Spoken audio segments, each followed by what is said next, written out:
Hi, how are you doing? Thank you very much for taking your time to watch this video. I'm at somewhere called Workers Organic Farm in Kamahoha Ward, right? Kamahoha Ward, Maragua constituency, Murang'a County in Kenya, Africa. And it's my absolute pleasure to be hosting this interview with a phenomenal individual who you're going to get to know. Some of you may already know him.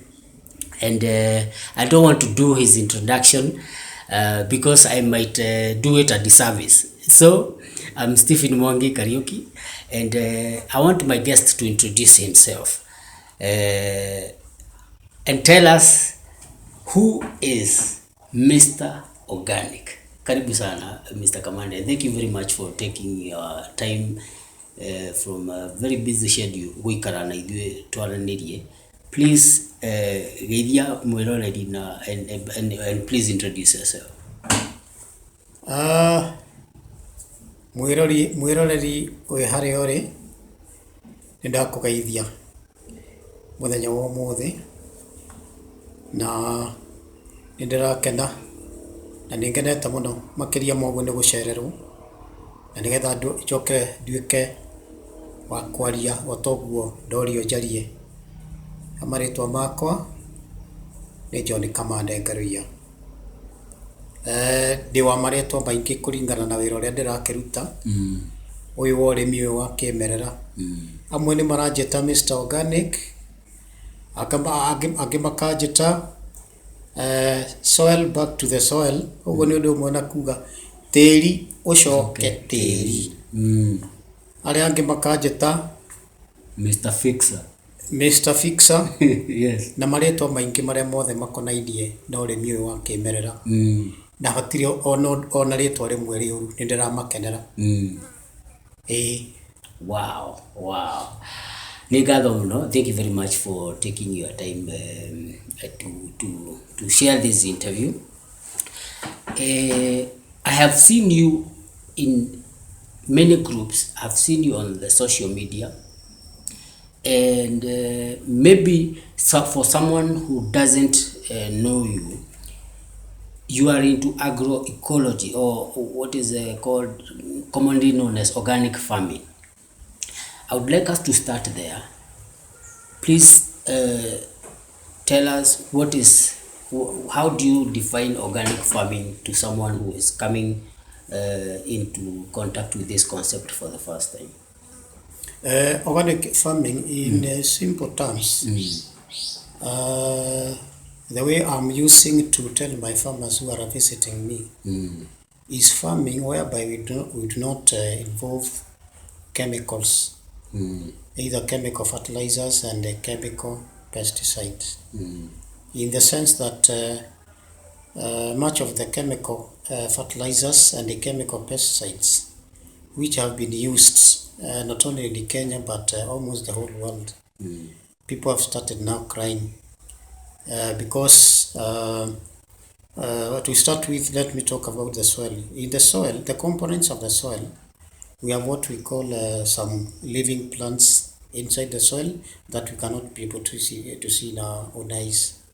There are also some animals that we cannot be able to see within our eyes, and some of these animals are the ones that are used to do what we call aeration, so that the plant roots can as well now have the air inside them. Those other small animals, sometimes they don't need to have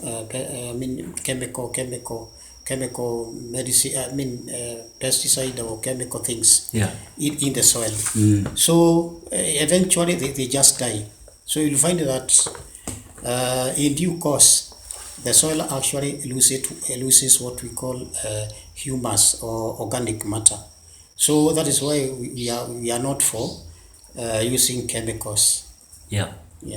Wow. So no chemical from the shop at all. No chemicals from each and every corner. We need to have what today I'm calling as soil back to the soil. Anything that grows from the soil it contains what we call nutrients from the soil. And those nutrients from the soil are the ones which are needed to be taken back to the soil so that each and every time it retains its fertility in it. Yes. Rather than putting what we are calling as chemicals, which will make the soil to lose the fertility, and the soil also to kill those other living things that are found in the soil, Yes. which eventually needs now to promote the fertility of the soil. The other thing is, each and every time we should note that the soil that is in our farm, it should be soil water.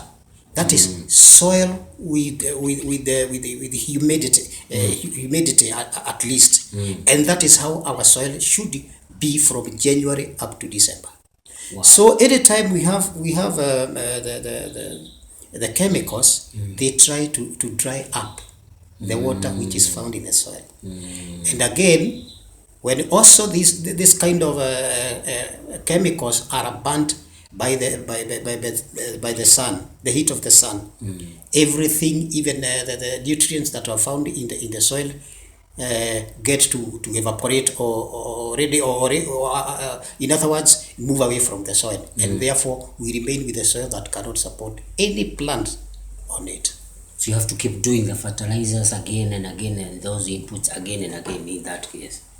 That is what. If someone does that, they will need no production can take place without doing the fertilizers. Very correct. Yes. Okay. Yes. All right. Yes. Wow. I want us to get deeper into your story, how you started this whole thing and everything. But I wanted to find out from you, because we are talking about the triple planetary threat: climate change, pollution and waste, and also there's a thing called biodiversity loss, which is what you're saying, like some of the inputs, they are killing off some of the organisms in the soil, and thereby reducing the biodiversity even in the soil. And some of these inputs are also leading to pollution of the air. Now, why isn't organic farming a mainstream thing? Why does it seem? Because I'm embarking on this journey to meet and see the actors. You're called the agroecology actors. Yeah, I'm one of them. You are one of the agroecology actors. Yes. Why is it not a mainstream thing? What do you think is the issue here? Now, maybe to start with, and what we are calling as climate change. It is all over the world, not Kenya alone and not Murang'a. It is the whole world. Yes. And this one have come just all around and about because our own activities. If I get you back to the Bible, a human being was the one who was created last. The farm was there. Our gardens were there. Animals also lived in those forests.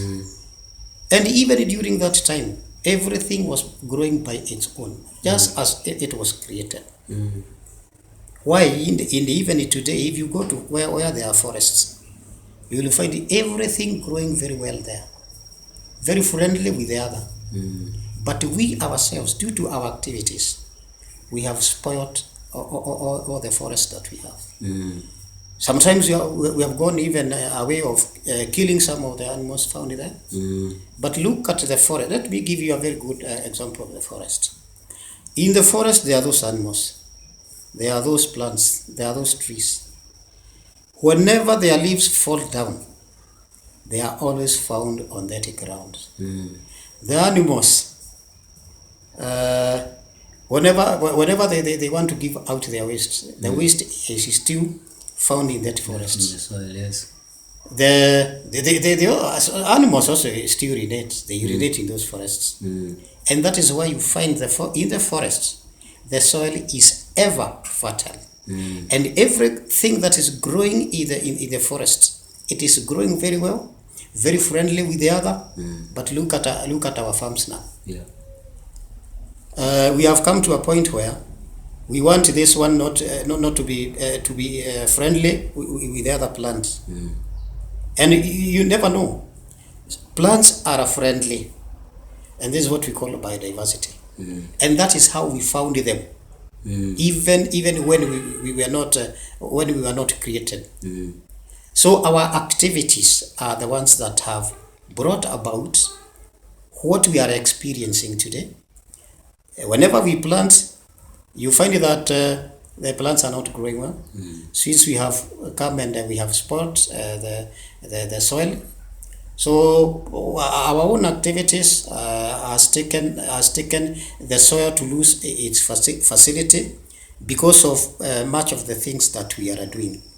Sometimes you find that we are growing some crops which are heavy feeder, and the other season heavy feeder once again, and you find that soil now gets disturbed, gets destroyed. It doesn't keep the nutrients that are needed by any other plant.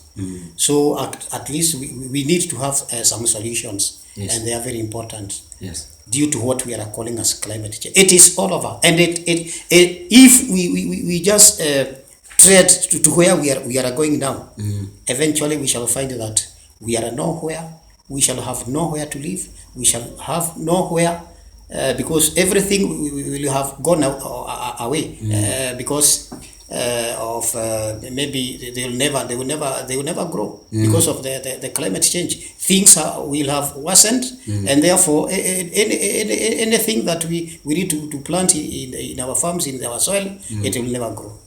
Wow. Let me that is something very important, and I'm still wondering, because I know you have networked, you have met people, you know how this landscapes looks like.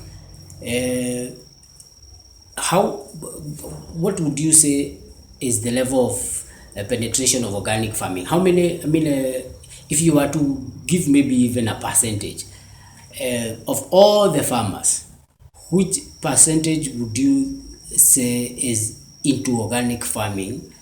And what are some of the things that keep people from being able to do organic farming? To do the organic farming yonekaga tari undu unique, otherwise watu wengine hata serikali inafanya subsidy ya fertilizer. the majority of them do the regular kind of farming. How many do you think a lot of people are what is the percentage of farmers in your own thinking are into agroecology, this organic farming, and why do you think it's not it is the way it is? Ecological farming, organic farming, if I were to give a percentage, it is very low. Some years back, when we were children, when we were joining maybe standard 1, standard 2, it seems as if everybody was brainwashed. And things started coming in, using those chemicals and using those other things. And wherever they started and whoever brought them did convince so many people. And therefore people rose to that kind of use of those chemicals. Thinking that it would take them well, but it is today people have come to realize that it is quite now different. In Africa, we have a few countries that embrace organic farming, and this is the time that we are coming to realize. In East Africa, Uganda, I think, was the first one. We have a few countries which are very well known, which have embraced organic farming. There are very few.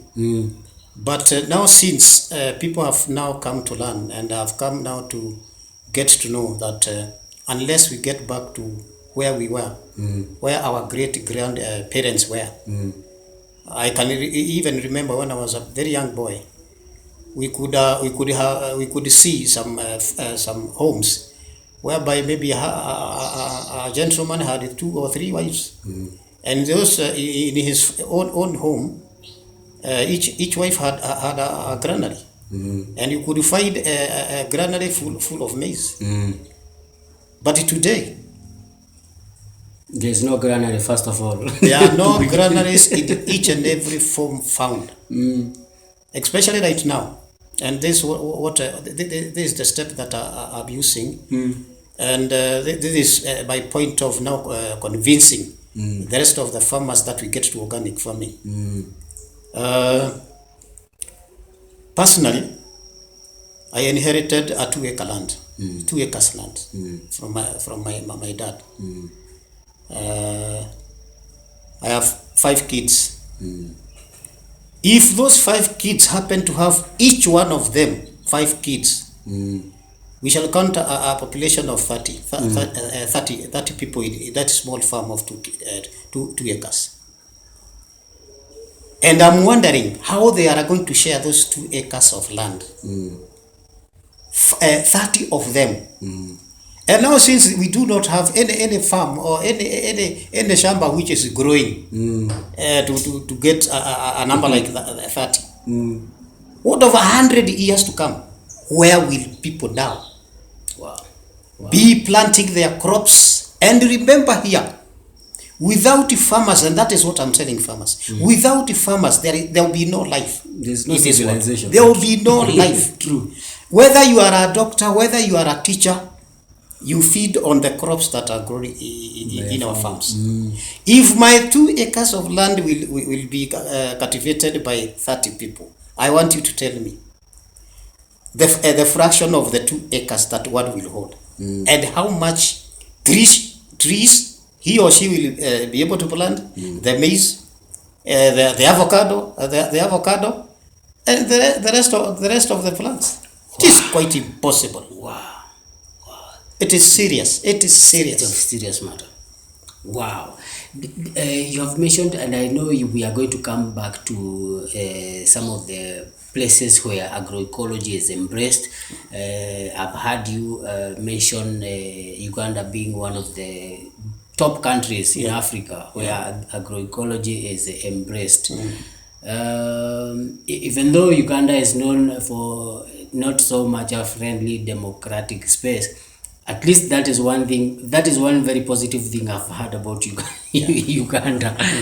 But now I want to bring our viewer back to Mr. Kamande himself, Mr. Organic, Mr. Fixer. I mean, I want to understand your journey. Where you started this whole thing. Tunaongea juu ya miaka gani hiyo? And what was the inspiration? How did you get into this? Okay, thank you. After my retirement, I happened to get a chance. You retired from what were you doing before you retired? I retired a teacher. So after retiring a teacher, I happened to get a chance to where organic farming was introduced somewhere. And that was my first day. And immediately I got organic farming introduced to me that day. That is the time I came to realize that actually this is where I need to be. And within a very short time, I happened to have a friend who happened to visit my home. By that time, we had a meeting with the county minister of agriculture, who had come also to visit my farm. And I had invited a good friend of mine. He's the CEO of Kenya Institute of Organic Farming. I can't forget to mention his name because he's a good friend of mine, Mr. Njoroge, CEO Kiof.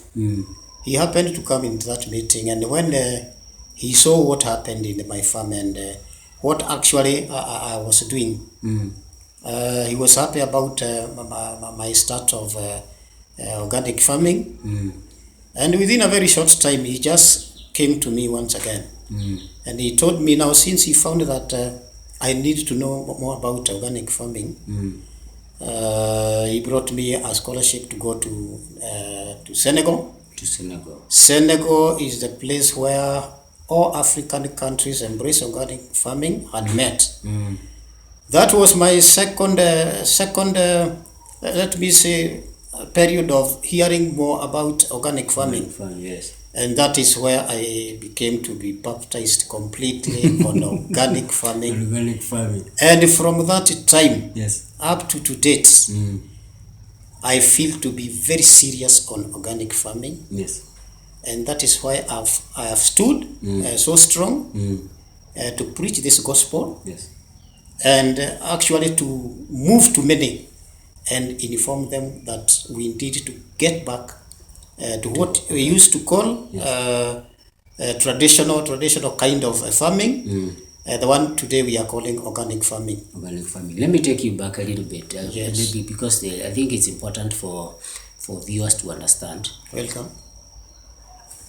Haha wali tayari, and you went. So you was it a forum that you attended, or where, in which context did you hear about organic farming? What was it? Is it a conversation you had with someone, or it was a forum where they were talking about organic farming? In Senegal, before the very first time, before you now even met the county people, before even Mr. Njoroge brought you the scholarship, okay. What kind of a situation led you to stumble upon organic farming? Ni mtu mlikuwa mnaongea na yeye ama ni mkutano fulani? Okay, in my first day of hearing about organic farming, yes,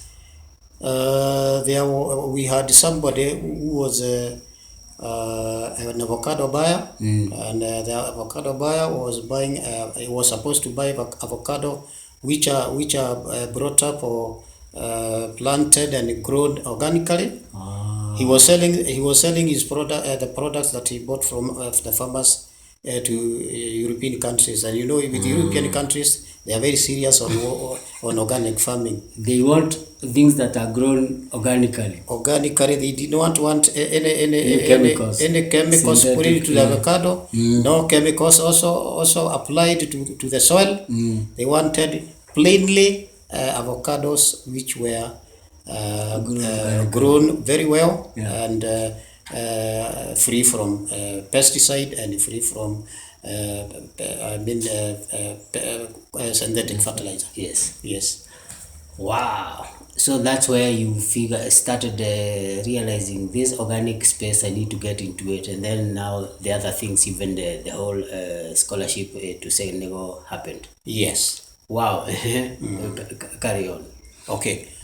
So from Senegal, I got baptized. I came back home, and that is when now I redoubled my thoughts and my all the activities concerning organic farming. So I did it so well. Yeah. My friend CEO Kiof happened also to take me to Uganda. I went to Uganda and I was very happy to be in the country that was mentioned when we had Senegal that was doing organic farming. So I interacted with the people there. I interacted with the college known as Rusidi, somewhere in Mitiana.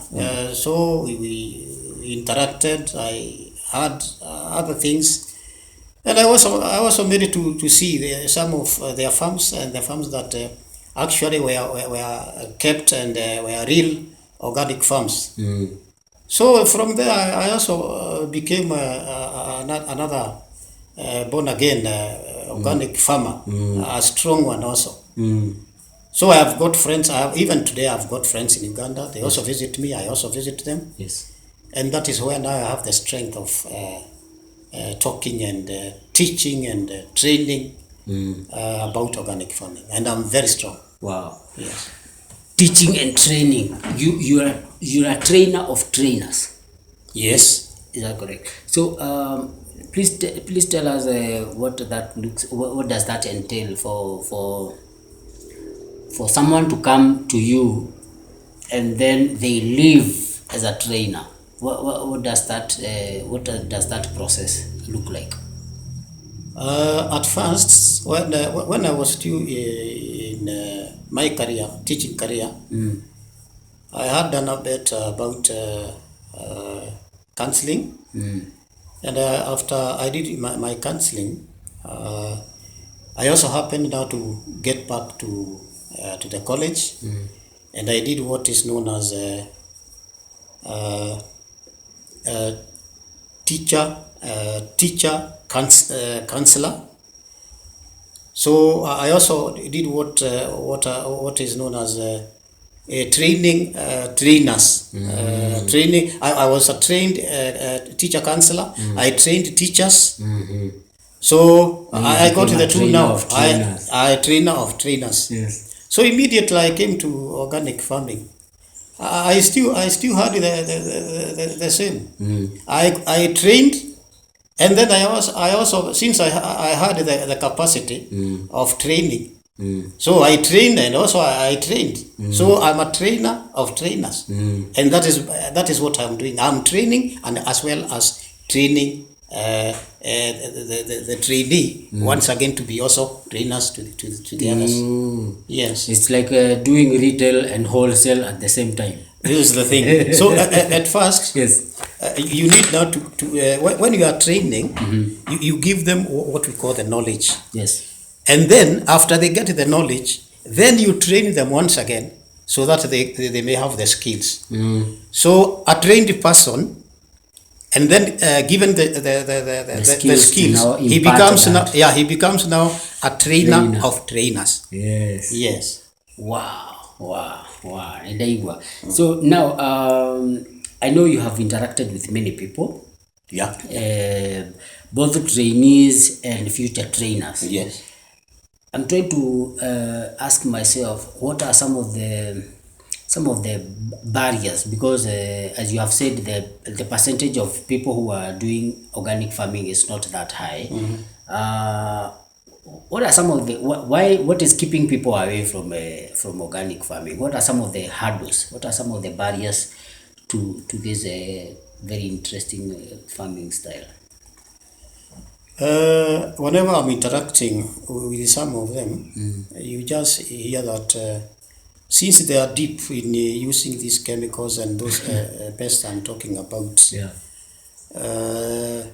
they are getting so long to understand how they would move from this one to the other one because they have been used to. The other thing is some others have never had. Maybe anywhere they are told how bad these chemicals are. But now today I can be able to see they are coming to realize because so many things that we are hearing. We have also some informations about people dying because of using such chemicals. Other things which we are also buying, they still have chemicals. Because sometimes I ask them, and this is why some of them are pulling themselves from that end to organic farming. How can you have something prepared for you, and then it is packed, and then you buy it from a shop for about 3 or 2 years? What has kept that food that you are eating, which has been in a shop for 3 years? There must be something that has been put, so that maybe you think that the food will not go bad. And these are the preservatives. These preservatives are also chemicals. And now we have come to understand, when we are using these chemicals, the moment they are in our bodies, there are so many parts of the body, some of the organs that they are killing. some organs, they are stopping some organs in operation in our bodies. And these ones have come out rightly now. Everybody now is aware. And this is the thing that we need to look at. Like now we are hearing so many people with what we are calling as sukari, diabetes, pressure, kidneys icio imekataa kutoa mkojo. They are never separating blood with the mkojo. Then it is just because of the chemicals that we are using. And in most cases, and especially today, there is nothing that is that we are getting from some institutions. Let me call them institutions. They are shops, and they are whatever names they are given. When we buy them and we consume them, they have a lot of effects in our body organs, in our body parts. And this is where we are getting so many sicknesses, diseases, and that is why we are now talking and loudly talking. The whole world now, things are not well, and we must change. Yes. Organic is the way to go. Organic is the way to go. I think I agree with you absolutely. So it's an issue of people not knowing, not being aware, and I think they are more comfortable with what they have seen working, or working in quotes, because it's working against them. In the past, unapanda mahindi, unagonga fertilizer hapo, una nini. And maybe before we move on, is it harder to do organic farming than the regular farming? It's harder it takes more work to do organic farming, but it's better in the long run, is it? Would you say that? Mundu no arore one atiriri, organic farming ni ditu, maybe ni fatara, I mean, could that be also an issue? Tondu aru no kumijiria fertilizer.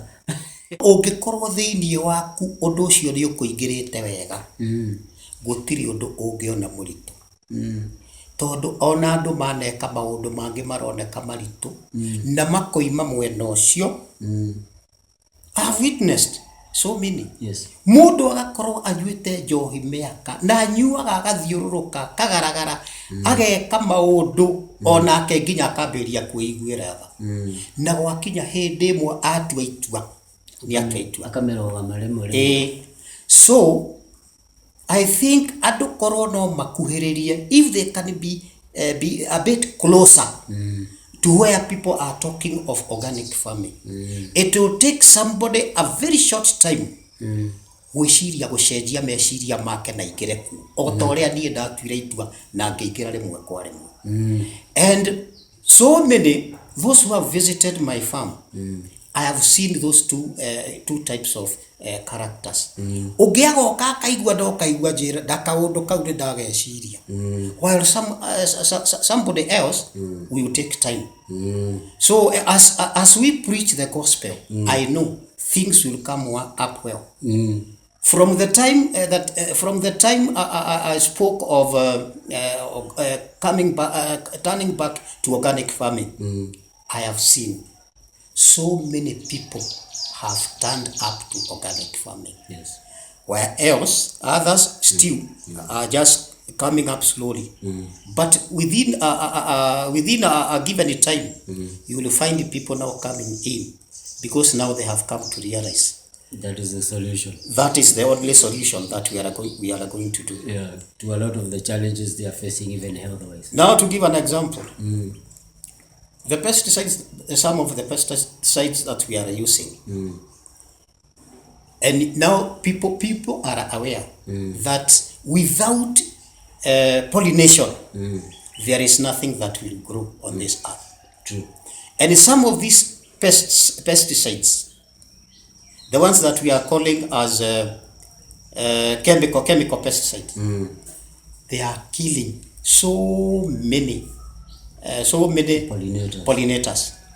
Last time I had somebody who had come here to do a research on pollinators, and I came to learn that there are so many pollinators, not only bees. bees are the ones that we know. There are so many pollinators. I also found that bees are about 20 types of bees. And they are still pollinators. Wow. So apart from even the bees, there are other pollinators that we didn't know. And we are killing them with the chemical pesticide and the chemical whatever we are using. And when people will come to realize that, yes, we shall have no life in this world if we kill all the pests in this world. wow. And I've said, and I'm repeating it once again, this is not an issue of Murang'a County, not an issue of Kenya, and not an issue of Africa.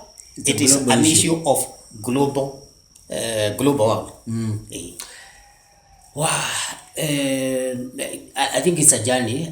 Maybe how long have you been in this journey since you started that avocado story, mtu anataka kununua, when you interacted, how long has this journey taken you? Ni miaka ngapi? That is from year 2017. 2017. Year 2018. That is when I went to Senegal. Oh, okay. Where I got deeply converted to organic farming. So from 2018 up to date. This is your 7th year. Yeah, it's the 7th year. Wow. Yes. You must have encountered some challenges. Has it been a smooth journey? What would you say have been your challenges as you embarked on this organic farming journey? To me, let me say that personally, I started organic farming. I don't know why. Once a teacher, always a teacher. Always a teacher. I came to organic farming not as a farmer himself. I came as a teacher in organic farming.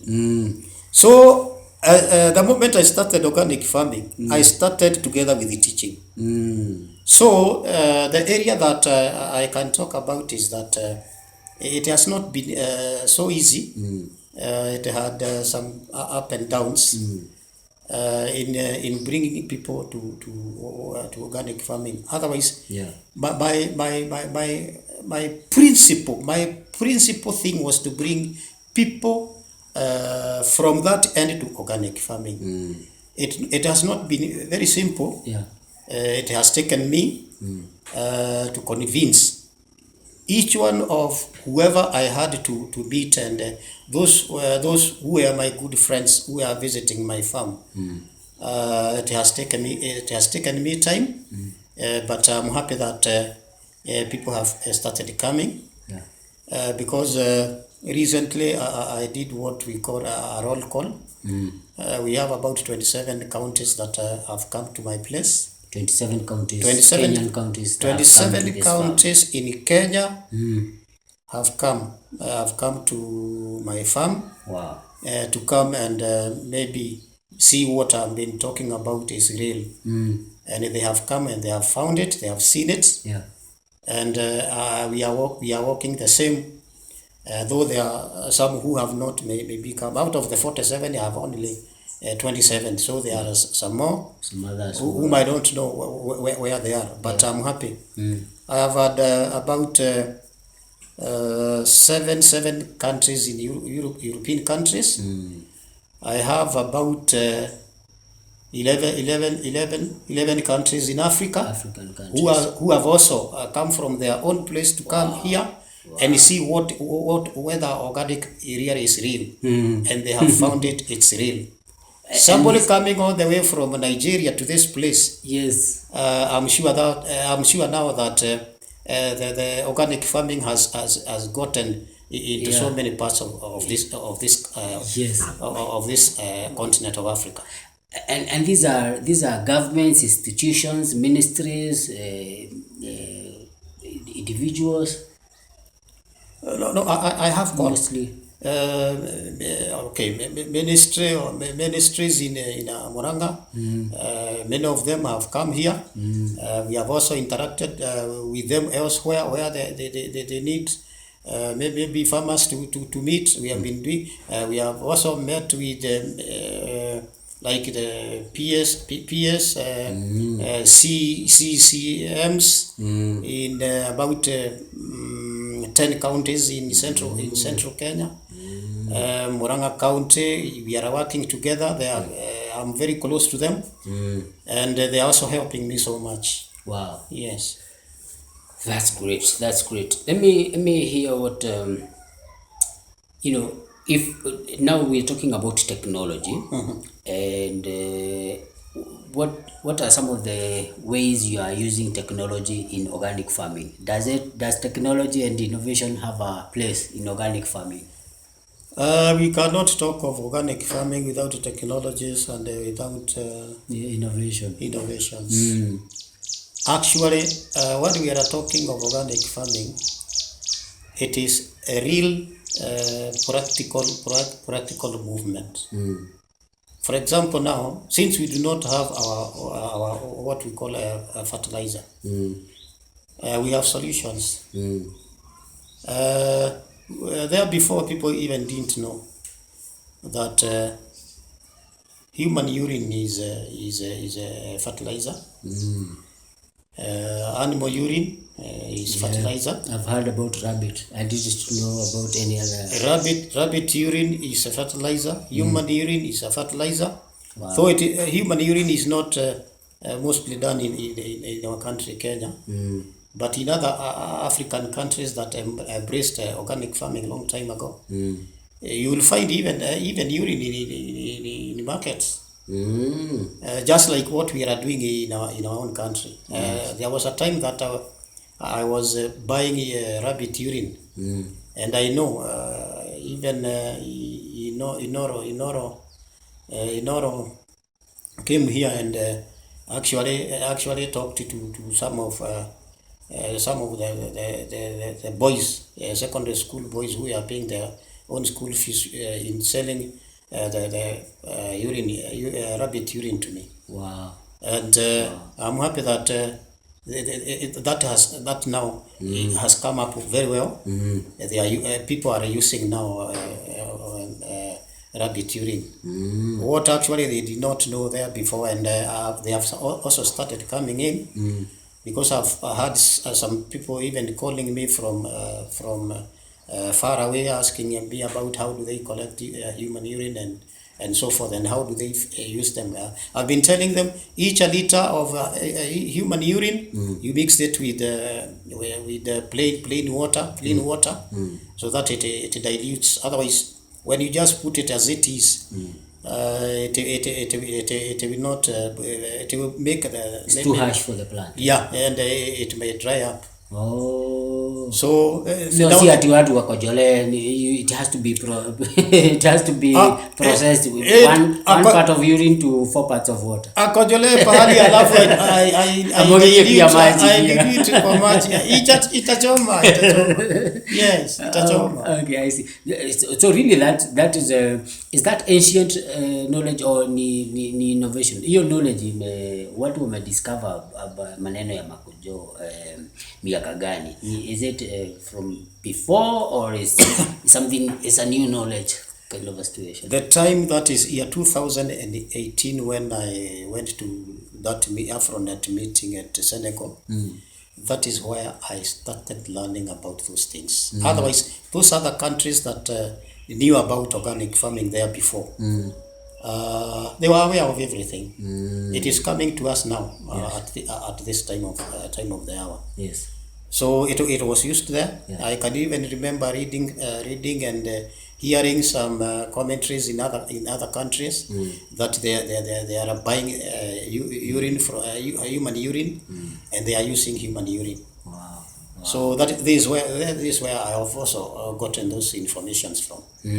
Yes. But you're also integrating drip irrigation, solar, those things are also part of the whole mix of things that you do in your farm.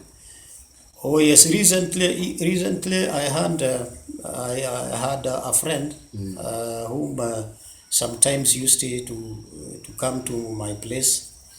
By then he was in a different institution.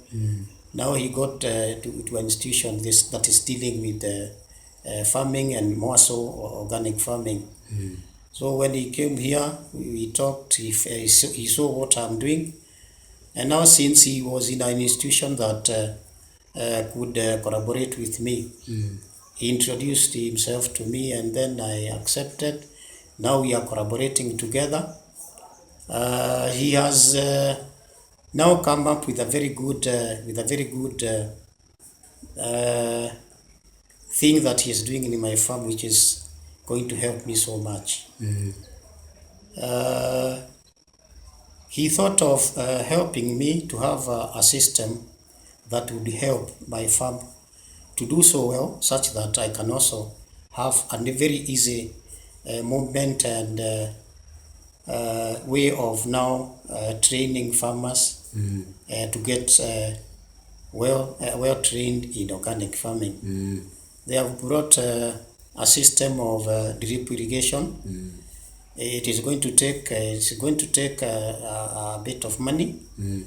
They are bringing me a tank of 5,000 liters, a solar pump, and a solar itself. You know, when we are using electricity, we are using a lot of money, and sometimes you might think of giving this training to farmers, and sometimes due to finance constraints, it may not go to the standard that we would want.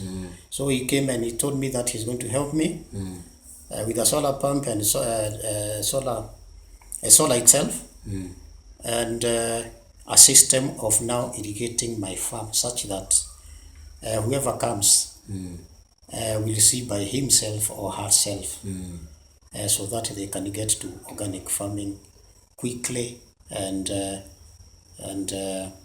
easily, and without a lot of using a lot of money. Yes. So they have a very good system whereby now, rather than picking a container of water and maybe moving around watering the plants. Yeah, watering the plants. They are watered that they are what they are. You just put on the switch, and 100 trees are watered within some few minutes, and that one is gone. That is it. Yes. Wow. That is a good idea. I think it also relieves a lot of pressure on the work that needs to be done. Yeah.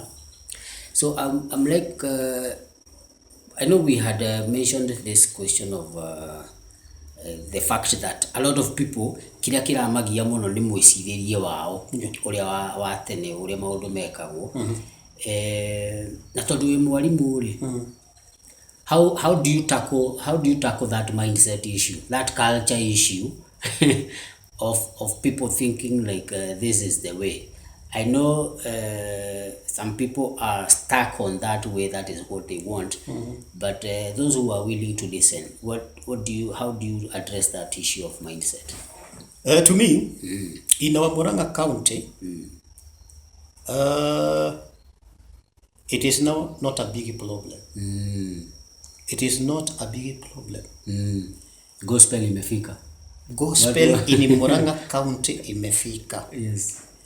Number one, this is the only county that embraces agroecology. So, in so many cases, organic farming is now addressed. It is now quite addressed. And I can see many of our counties which are a bit behind with organic farming. They are coming to benchmark. I have witnessed about 20 other counties which have come to benchmark here in Murang'a County.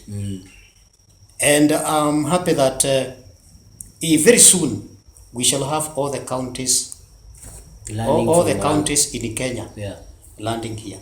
Yes. If a county like Trans Nzoia, they are coming to benchmark here. Trans Nzoia is a bit far. I know within a very short time we shall talk of organic farming and agroecology in Kenya. Yes. Yes. So it's continuous pushing and disseminating this information and sensitizing people. Murang'a County is working day and night on organic farming. Wow. And I have seen and I have witnessed almost all ministries are working together.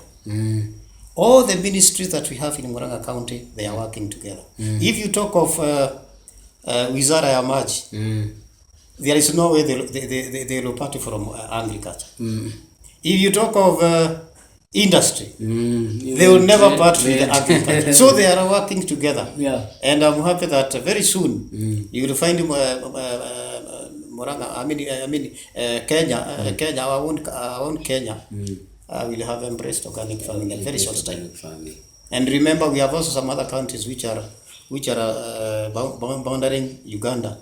That influence and the influence of Murang'a will cover up the whole of Kenya. Wow. It is going to take a very short time. Yes. Yeah. So I'm happy to hear that you're very positive about the change. The prospects of organic farming becoming a main thing. Yeah. Such that the conventional farming methods using synthetic inputs seems like now the backward way to do things. It is ending. It is ending. Tell me, how this work you have been doing for the last 7 years, how has it impacted the local community, would you say? Let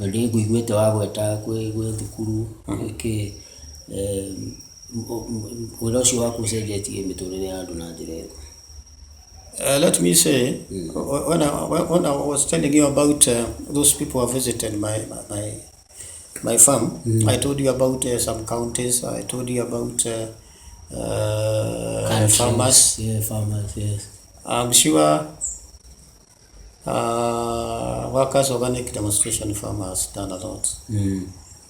We have been visited by students from secondary schools, students from universities, and I'm sure even those secondary and primary school teachers, universities and colleges, they are also preaching outside wherever they are. Yes.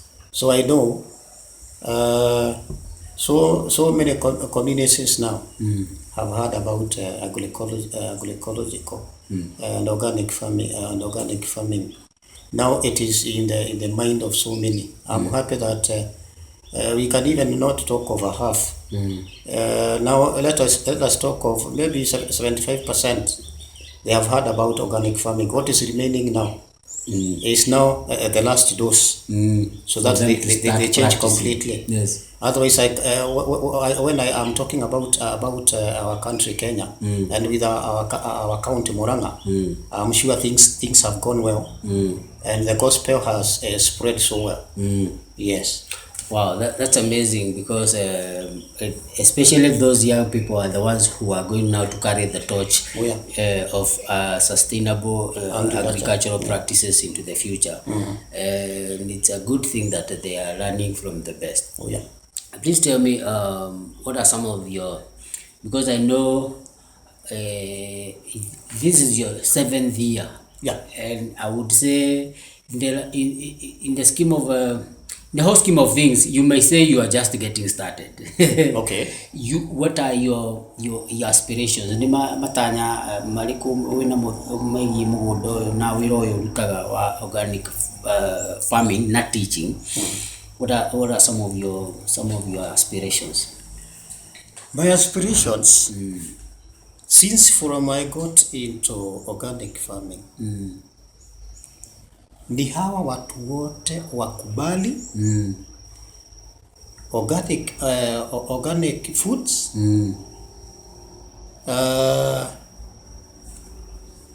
na what we are calling today food medicine. Tukule chakula dawa.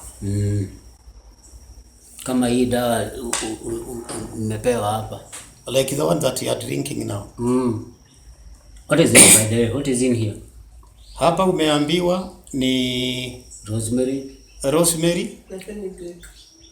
Then we have what we call avocado leaves. We have also guava leaves. We have moringa aloe vera here. Wow. We have so many things that we have planted here. Yes. So we pick leaves by leaves because we think all the leaves of the plants that we are eating, of the fruits that for this matter, anytime they are doing what we call photosynthesis, there is something in them. Na hiyo nguvu ambayo iko ndani ya hayo majani hiyo inakuwa ni madawa. Inasaidia miili yetu kudetox, kutoa ile chafu ambayo imeingia katika miili yetu, because wakati unakunywa dawa dawa haiishi kwa mwili. Kuna mabaki ambayo inabaki mahali kule. Yes. Na ikibaki kule ujue ya kwamba sio kitu ambacho kimeumbwa pamoja na mwili. It is a foreign thing. Na ili ipate kutoka tunafanya hiyo detoxing. And that is why we are talking of some things like herbs and guava leaves and aloe vera leaves and also yona mahuti makerea macoya marigo. Nijiguite horo wa macoya. That is a very recent one I have heard. Mahuti macoya tigana ithuĩ kũndũ kũmwe nĩ twarutirwo, lakini tunataka tu kujipeleka kule nyuma. Mahuti macoya acũcũ makunĩkaga ndũma namo, magakunĩkwo makaigĩrĩrwo thuburia na kĩhiga nĩgetha mahuti macio wona mahĩa na steam ĩrĩa ĩkũrĩa makaruta oil. Mahuti macoya nĩ makoragwo na oil, makaingĩra nginya kũrĩa ndũma-inĩ na ngwacĩ. Ukiria to ngwacĩ ũrarĩa ngwacĩ ĩna ka oil kangi. Na ka oil kauma mahuti-inĩ nĩ ndawa kaingĩra mwĩrĩ, gegũthiĩ kũruta gĩko kĩrĩa gĩatigĩtwo kuo nĩ ndawa, kana gĩko kĩngĩ kĩingĩrĩte na njĩra ĩngĩ. And our grandparents knew so many things about this. Njiguaga atĩ nĩkĩo nginya makunĩkaga mũtũngi na kĩongoro. Yes, kĩongoro he nyamũ ciumagĩra thĩinĩ wa kĩongoro na nĩho njũkĩ ithiaga ciĩ kĩndũ irutaga connector karĩa. Na nĩ tũrera andũ manyita kwanza mahũa macio kĩongoro kĩrĩkĩtie gwĩka atĩ. Ona by the way kĩongoro marigũ marĩkia gũthira kuma wagĩrĩirwo nĩ kũrenga hĩndĩ ĩyo rĩu ũkĩoe. Maĩ macio matige gũthiĩ kĩongoro tondũ kĩongoro gĩtigagũteithia.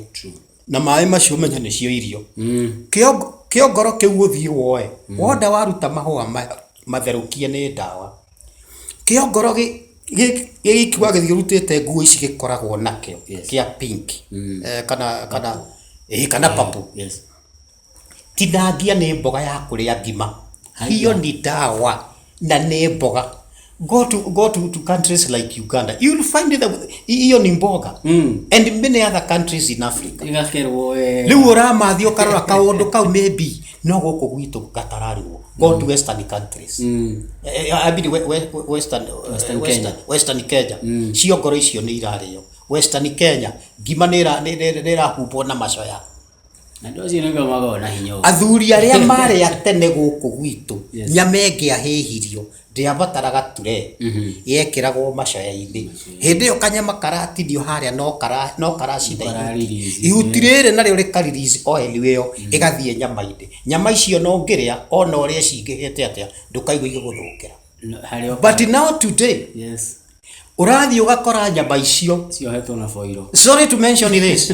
Ona ngũ iria irahĩhia nyama icio ngũ nĩ cia mĩtĩ ĩtagĩrĩire nĩ gwakia mwaki.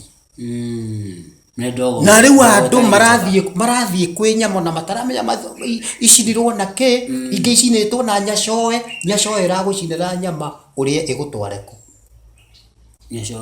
Nyacoe rĩu ningĩ ona ũmũthĩ andũ nĩ mambĩrĩirie maũndũ mangĩ. Rĩu ũraba cuba iria cia nylon na ma plastic nĩ ũrakora nginya kũndũ kũngĩ makĩruga irio. na matire hindi mariaga nginya kuhihia nyama uraria nyama ehitio na plastic ni uraigwa tukirwo ona tu discard bio na itiga gukorwo tugicihuthira njira urite nyama ehitio na plastic itakupeleka wapi? Huo ni ugonjwa mtupu na huwezi kuisha miaka. So organic farming is not just about agriculture itself. It is not about agriculture. It is about our life. It is about our brothers and sisters. We must cry for one another. Wow. Hey, go to muhogo alumesiragia. It is a whole. It is interconnected. Tudoga idione dawa. Na ogu turarima na organic farming no turateithia thi. We are helping the planet and we are helping the people. This is it. And the other thing also to note. Yes. Andu othe mangikua Kenya ri ndigwo ndi wiki ri ni ateingika. No ligo. Twagire ni kunyitana ithuothe tuge nyama itikaheo na plastic. That is deadly. Twamenya murimu muna urarehwo ni kindu kina. Ithuothe twaria na mugambo umwe. We discard that. Yes.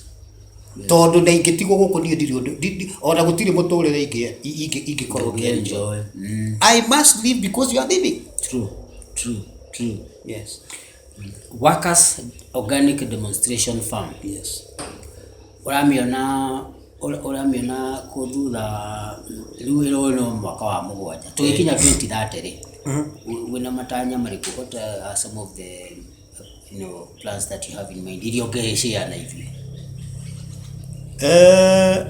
tugithie miaka iyo wagwetana kuguo mbere ri niĩ ndirenda gwiciria na nĩ ihoya rĩakwa na nĩ wendi wakwa na no ningĩrĩria andũ tuga hatirĩ ũndũ ũngĩ organic is the way to go. Organic is the way to go. Na twĩtĩkĩre kũrĩa irio ndawa irio ciothe tũramenya nĩ ndawa tucirie cio na kũrĩ ingĩ cikoragwo ci ndawa no ciakĩrwo ndawa igatiga gũtuĩka irio ndawa tũtigane na ndawa kĩndũ gĩothe tũramenya nĩ gĩgũthũkia njũkĩ nĩ gĩkũraga njũkĩ umenye kĩoraga njũkĩ namba igĩrĩ pollination nĩ yaga namba igĩrĩ nĩ niĩ ngũkua twĩtĩkĩre tutigane na indo icio cirerwo ndawa cia kũnina ithuĩ cia kũnina mbũri citũ ng'ombe citũ ngũrwe citũ na ngũkũ citũ indo cia mũthemba ũcio twĩtĩkĩre ona nyamũ citũ tũcinengere indo iria tũramenya citingĩcithũkia woya ndawa wathiĩ wahuhĩra thangari yoma nginya haha igũrũ icoke yume nginya mũtĩ ũrĩa wĩna kũrĩa thĩinĩ rĩ mũtĩ ũcio woma ũkũma wĩna ndawa ũgũkorwo ikarĩte tĩri-inĩ nĩkĩ ũreka tĩri-inĩ nĩ gũthũkia tĩri tuhũthĩre kĩrĩa tũramenya handũ ha gũthũkia tĩri nĩ kũ-improve tĩri o ũguo tu. Wow, nima. Gwiciria mwirori no rakĩigua, we have a responsibility, each one of us individually and collectively to do the right thing. No nyenda kuigua atĩrĩrĩ kũrĩ andũ maybe is someone who is watching us, a young professional, nĩ ndagĩtarĩ kana nĩ mwarimũ kana nĩ mũbiacara kana ona nĩ mũrutwo nao nĩ ũru makĩbatiĩ gwĩkĩra ũndũ ũyũ hinya kwa ũingĩ wao na no kĩo nginya tani rĩu ngĩũkĩte kũmathakĩrĩra gĩkĩ. What would you say? What do you umera atia ungimera atia what do you tell them, because some of them now don't know where or how to start this agroecology journey? Igi mundu na kaika kamwe inherited kana agurite kana kugura kana akombore, what would you ugira mundu ambie makinya ma mbere niguo ambie rugendo rũu ri ungimwira ati what do you say? Makinya ma mbere mundu munini murimi utari waigua uhoro wa organic na mundu wothe ari haria ari utari waigua uhoro wa organic haria hagwetwo uhoro wa urimi wa organic etekera gukuhiriria tengera hau othome twina media nyingi muno guku thiini wa Kenya na gutire media onemwe njui itaragio horo wa organic because here in Murang'a we are practicing organic farming go to Kirinyaga, go to Meru, go to everywhere, every part of Kenya gutire uhoro gutire oda county kana handu hataragwetwo uhoro wa organic farming media citu ciothe ni igwetete na ikoiga uhoro wa kurwara mirimo ya higo shukari indo mirimu mingi muno iria irarehwo ni uhoro cio wa dawa twanyuire ikiingiha mwiri igicoka ikirugamia indo ingi cia mwiri twitikire tuigue uhoro ucio nigetha utuingire biu nigetha ndagika ya mwisho tuigue Kenya ngima ni twamenya uhoro wa organic na ni twawitikira nigetha twambiririe kuhunjia kungi ndoiga ona Africa Kenya ingitigwo i wiki tutingihota gwikara Uganda na tuikare kuria kungi ona cio tuciaranirwo nao tuhunjie nginya na kungi nigetha maundu maria Ngai aturire na kuria tene tiga toka gwithukia ri makorwo nomo tukigua andu ni maikaraga ona mwe ni turaigua ona matari marakua recently arakuire na miaka wa 33 look at it ndirare na mundu haha oimite Osumari aroka aranengere kisha giakwo muthuri wina 105 years kou araruga ta mundu munini maundu make areka ta mundu munini guku gwitu 40 na 45 ni muthuri wa miaka 90 they are not able even to work 40 years na kore ni waigua 105 araruga ta mwanake akone gukianda kabio akone kurithia guthia arugite guku gwitu ni undu wa kwaga kuria murire uria mwega wa irio iria ciaheanirwo ni Ngai ithuĩ turaria citu cia gwithondekera ugakora mundu ni anyita njamba agatinangia agacoka agekira handu mukebe-ini riu ndiraiguire mundu ungi agitwira haha ati nyama irekirwo handu ikahakwo dawa thutha wa mathaa maigana undu muna yuma na kilo 50 igakorwo kilo 100 aya yakura kilo 100 riu andu aria mekugura kilo ici 50 na ici ingi 50 ri marathie kuria nyama kumbe ni dawa marathie kuria nyama ni ibire kumbe ni dawa marathie kuria ndiraigua handu hangi ninge ngirwo biribiri ici iretwo biribiri hoho igathecwo nyamu ndio kana iretwo hoho kana iretwo kindiui ugakora ke biribiri gya thiko ithatũ kiigana kiongo kia mundu nake maitu athie kuria ngugura giki gitungu nigetha athie ndegetirie ndikiri muthenya wa muthi ndinie gicunguruma ndikirie thiko inya kumbe hajui ti biribiri araria no araria dawa yo yaingira mwiri ri na tondu ti dawa ya guthie kuhonia ri irare ya kuibia biribiri ri yathie guthukia mwiri waku ugithie miaka ingi iri atia kote gukua tene urakua tene cia no tigire ni twitikire kuria indo iria ciaheanirwo ni Ngai itari njikire kindu na itegwikirwo kindu ni mundu urakiruta hari iguru ukaria ukaruta haria ugatherukia ukaria turime na turie indo icio twarima turime na tunenge na twenderie andu aitu indo iria turare tutige kurima ici tukaria tugacoka tukamenderia ici ingi aca ithuothe tuhonoke kihonoko gia kuria organic na gwiciragia organic na kunyuaga organic. Wonderful. Ekiguria tirire nigukuritie ge challenges iria wanakorana nacio thini wa wiro wa organic farming no nyende kuigua reward undu uiguaga ukenetie. What is the most rewarding thing about this work that you have embarked on agroecology, organic farming? What would you say is the most rewarding? Uhoro uyu wa urimi uyu number 1 gikeno kiria kimwe njiguaga ni kuigua njaritie na mundu na ngamwira uria murimire uyu wa organic ukoragwo uri mwega. That is number 1. Number 2, kuma riria ndambiririe kurima organic na ndoiga haha ndiaga organic, nganyua organic na ngahuhia organic, nie ndina ngurani imwe nene muno na uria ndahuanaga na hindi yo na kuu uguo mbere. Yes. Number 1, kindu gitagwo mirimu gokaga kahinda kanini, na nie kiria ndathie ndahuthira guku undu ucio ngoima ni wa nyuma oro wega, ngaigua gikeno. Andu aingi guku ni mokite na kiria ndireka guku na kiria ndiraria guku tugashare nake, athia akanjira he kanyamu kau ni nguka ringi, agoka agacama.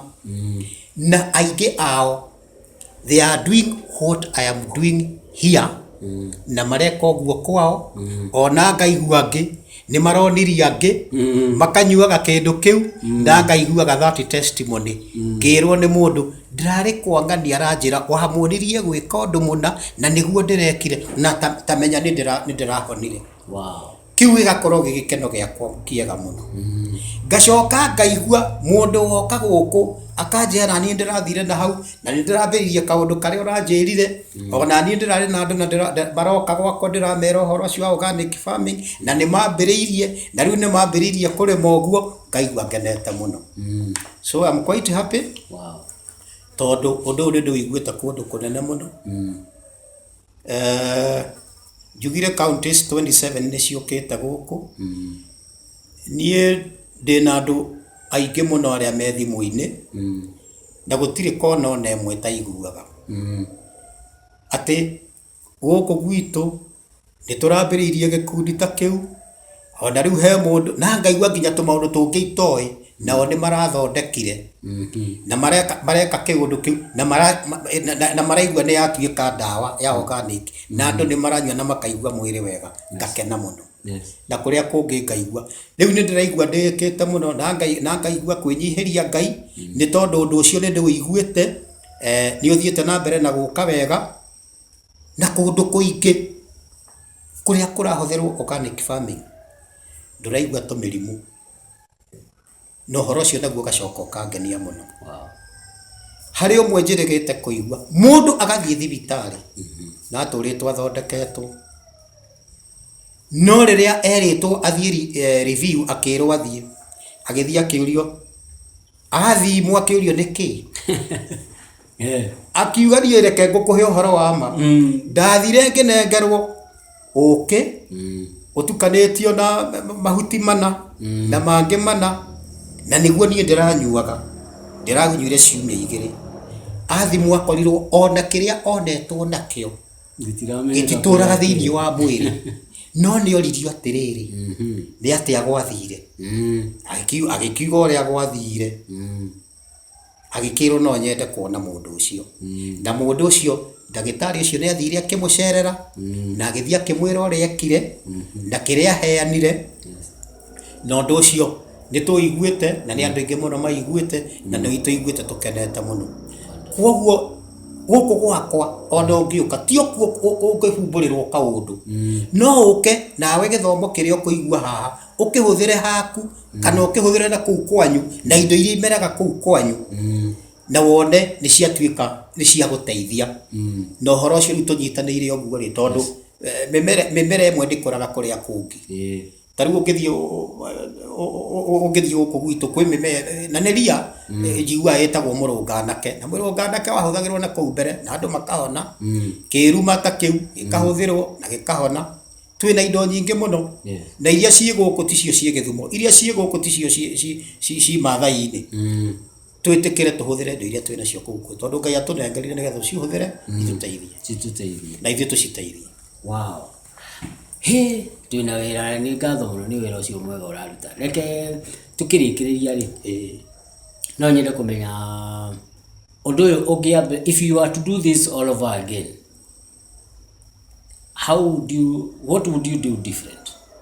you know better now, you are better than you were 7 years ago.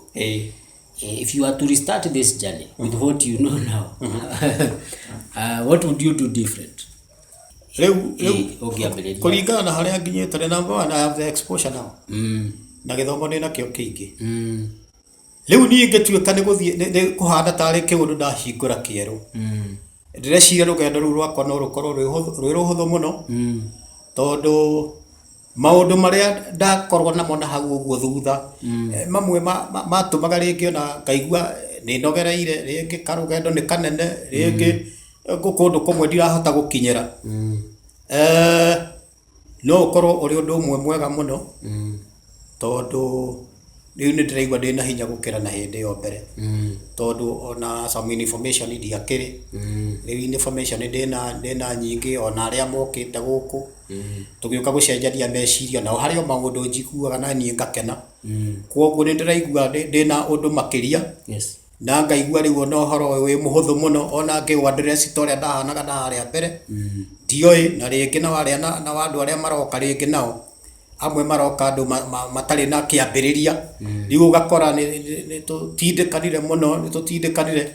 But now, since I have the information with me, and much of the people who are coming here, they have heard, so it is a simple thing. Na riu na ndingiigua ndina wasiwasi na ngirugama mbere ya andu, tondu ndiraria kindu kiria ndiramenya gi thiini wakwa, ni nyuite, ni ndite, ngahona, andu makahona. Riu ni ndiraigua ndina hinya, tondu thiini wakwa ni ndiraigua ndina hinya mwingi, na muno muno makiria utorania wa Ngai, tondu undu toyo ti oro uguo. Ndina neema ya Ngai uhoro-ini uyu. Definitely. Wow. Reke njigue atiriri, tondu riu ni gugitiri haturatiria your legacy. Ugeciria, what would you want to be your legacy several generations down the timeline? Ni legacy ugenda Mr. Fixer, Mr. Organic, fix it all. Mr. Fix it all. Ugenda akona legacy ihana tate. Ni ihoya riakwa,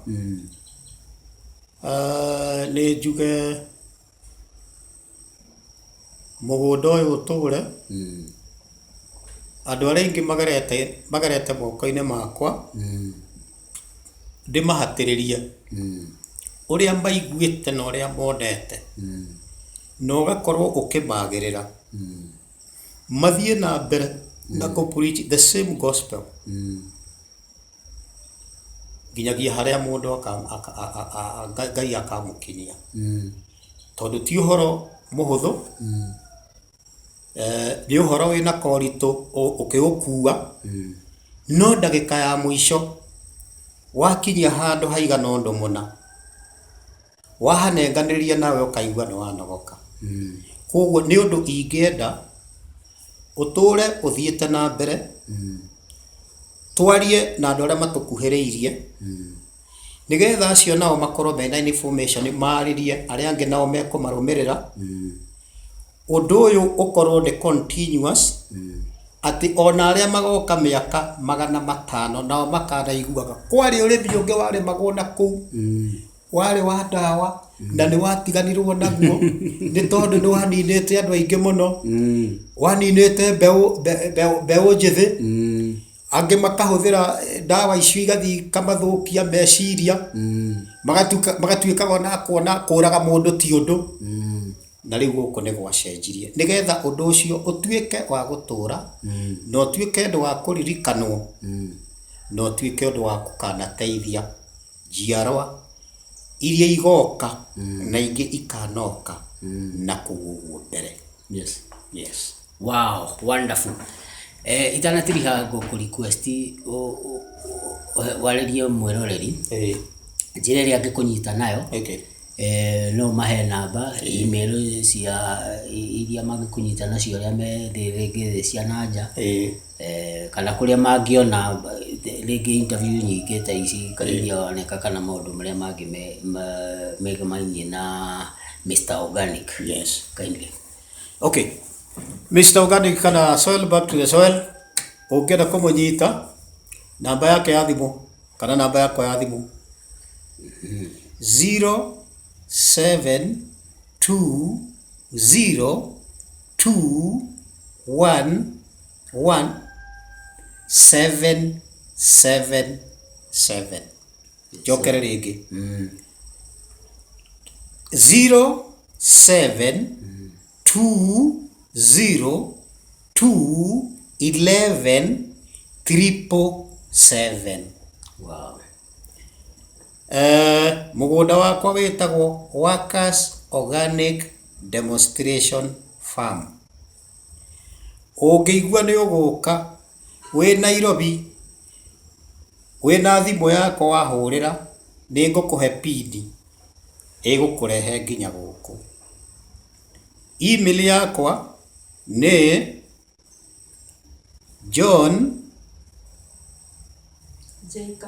J Kamande 167@gmail.com. Jokere rĩngĩ J Kamande 167@gmail.com. Ndĩ handũ hetagwo Manyata, itũra rĩtagwo Manyata, Sabasaba. Taũni ĩrĩa njitanagĩrio nayo nĩ Sabasaba. Location nĩ Sabasaba location still, na ward nĩ Kamaoha, Maragwa constituency na Murang'a County. Yes. Ũguo tu. Wow. Nĩ ngatho mũno Mr. Organic nĩ kahinda Thank you so much. Ndakena ona niĩ nĩ gũgĩthikĩrĩria maũndũ macio, even the farm tour watũhe. Okay. Nĩ atũhingũra maitho. That's good. Na rĩngĩ he mũndũ ũreyũria atĩrĩrĩ kana gĩthomo gĩkĩ rĩ nĩ tũkwarĩtie ũhoro wa na nĩ ngĩenda ũrĩkĩrie nĩ tũkwarĩtie ũhoro wa training of trainers. Yeah. So mũndũ ũrenda gũthoma rĩ rĩu mwaranĩria nĩ ũgũkĩmũhe maũndũ marĩa mabataranagia ta marĩhi na kahinda akoya kahinda kaigana atĩa? Yes. Mũndũ ũngĩenda na hihi ũigue wĩ haraihu ndũngĩkinya gũkũ ũndũ tũngĩaranĩria nĩ twaranagĩria na thimũ. Andũ arĩa mokĩte gũkũ ndĩna mũndũ ũkĩte gwĩka research kuma University ya Oxford ĩyo England, ahũthĩrire njĩra icio na agĩũka nginya gũkũ. Ũngĩ nake akoima o kũndũ gwĩtwo UK agoka nginya gũkũ na maũndũ marĩa ekaga mothe makĩhinga. Niĩ ũngĩnyita na thimũ kana wĩcirie oro gũka gũkũ gũtirĩ handũ ona hamwe tũngĩtuĩka nĩ tũkũriganwo. Mbere ya tuge atĩ gũkũ hana ona kana gũthiaga ona, niĩ nĩ ndĩ passion ĩyo ya kwenda gũteithia mũndũ, gũteithia andũ na gũteithia rũrĩrĩ. Niĩ ũrĩa thiĩte ũguo ngoyo nĩ mũndũ. Niĩ nani nĩ njoyaga mũndũ ngamũigĩrĩra handũ hana. Ndũgakorwo wĩna wasiwasi, twaranĩria no kũiguana tũkũiguana. Andũ arĩa manoka gũkũ tũgakorwo nao, angĩ ngamahe marũa, ona angĩ magathiĩ makaingĩra mawĩra-inĩ nĩ ũndũ wa marũa marĩa ndamahe, nĩ gũkorwo nĩ maturĩinĩte. Na niĩ njugaga ndĩrĩinaga mũndũ he njĩra ya gũturain na harĩ njĩra ya gũgũturain na wothi ũgaturain. And many are training other trainers. Others are training trainees. Others are training their fellow friends, training their family, training their communities, in the churches and everywhere else. na gutire handu makanitha koguo andu no moke me gikundi gia kanitha moke me arata moke me gikundi ta gũkũ nĩ gũkaga ikundi cia kanitha gũgoka ikundi iria inyitanaga na ikaigua ona maũndũ marĩa mekaga self-help nĩ mekũigua nĩ mekwenda gũthiĩ gũthoma othe magoka rĩu gũkũ gũtirĩ andũ matokaga ndĩ wa kĩama kĩrĩa gĩtagwo kĩa Interreligious Council of Kenya niĩ ndutaga wĩra na makanitha Aithĩramu Hindu makanitha mothe ndĩ wa kĩama kĩu rĩu niĩ gũtirĩ kũndũ kũgĩaga mũthitũkanio gũtirĩ mũhaka gũtirĩ kĩ ciana cia thukuru I'm also happy when I'm with them andũ arĩa angĩ nĩ mokaga ona kĩrĩa nyamũ ĩrĩa tũmĩtaga internship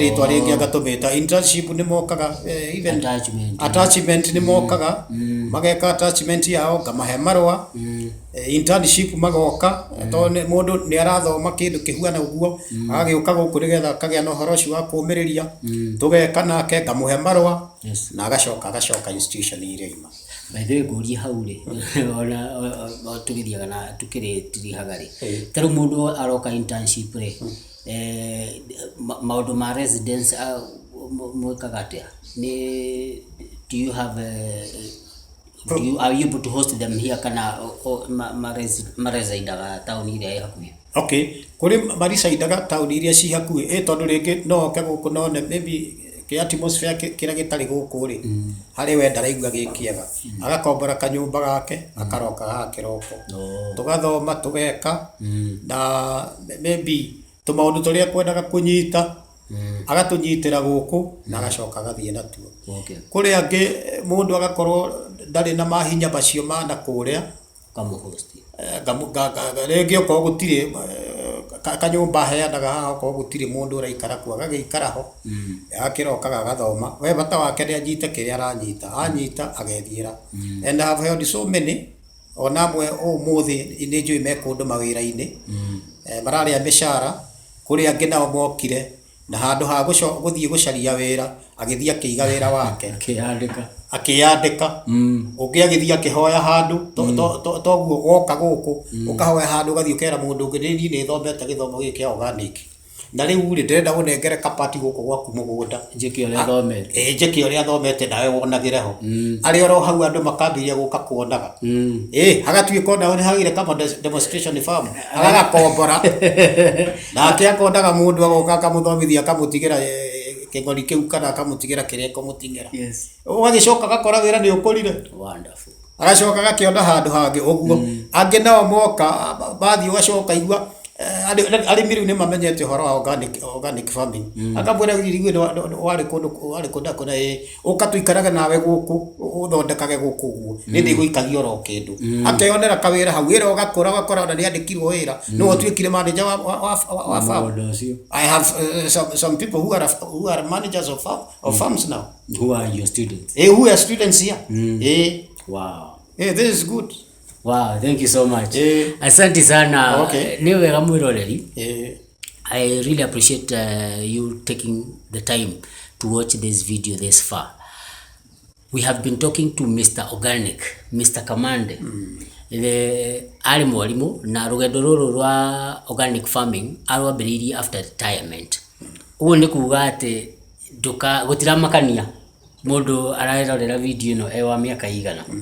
Ona arĩa maritaĩte no ambĩrĩrie afresh ũmũthĩ na akorwo agĩkinyũkia makinya significant. So nĩ ngatho mũno nĩ tũgũgĩthiĩ na mbere na kũmara kĩrĩra gĩkĩ kĩa agroecology, sustainable agriculture hapa na pale, na itanona atĩ Mr. Organic nĩ atũhe kahinda na nona ti mũndũ wĩna ũiru na information na nĩ tũkĩragwo atĩ andũ amoranga twĩ ũiru no gũtikiagaga the select few. There's a remnant of Murang'a people who are very generous with information na ngwĩciria ithuĩ nĩ ithuĩ tũgũgĩcenjia narrative ya Murang'a ĩtige gũtuĩka nĩ tũcambagio mũno na ũiru. Asante sana. We have come to the end of the interview. Please subscribe to the channel, like this video and let me know what you think in the comments below. If it has added value to your life, please share with someone. No tagi Mr. Organic na agikorwo no wende guthoma information ni atuheire no ngumicokera haha niguo ugikorwo nayo na no ngumikira thiini wa description box niguo ndugako na gitumio giothe kiria kingikugiria wamukire na ugunike na information iria arikia gutuhe muthenya wa muthe. Ni ngatho muno. I'm Stephen Mwangi Kariuki. Thank you very much for watching.